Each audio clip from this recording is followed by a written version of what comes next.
Ever notice that eating too much butter, tallow, or bacon grease can send you running to the bathroom or even make you gain weight despite staying zero carb?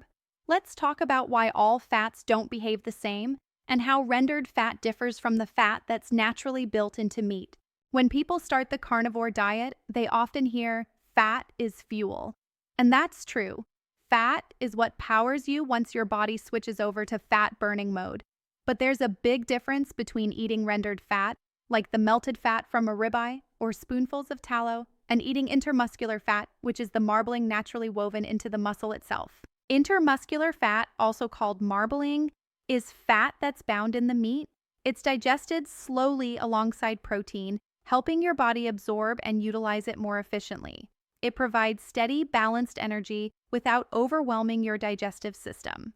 Rendered fat, on the other hand, is much easier to overconsume because it's calorie-dense and doesn't come with the same protein balance or structure that slows digestion. One of the most common side effects of eating too much rendered fat is loose stools or diarrhea. When you consume large amounts of liquid fat all at once, your digestive system can't always keep up with bile production and fat emulsification. The undigested fat moves through your intestines too quickly, and that's when things get, well, urgent. Now, another surprising downside of relying heavily on rendered fat is weight gain. Even on zero carbs, calories still count.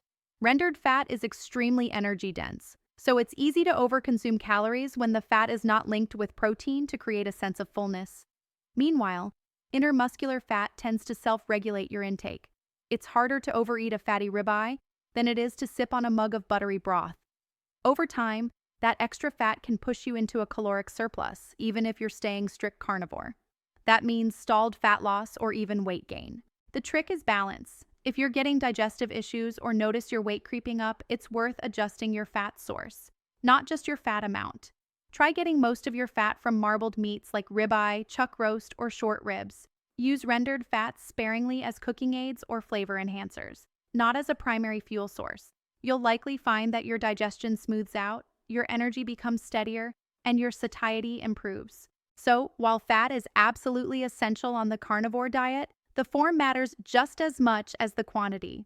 Stick to the fat that's built into your meat and think of rendered fat as a sidekick, not the main character. Your gut and your waistline will thank you. If you found this helpful, don't forget to like, subscribe, and share this with anyone experimenting with the carnivore diet. And let me know in the comments, have you noticed any difference between eating marbled meat versus adding extra tallow or butter?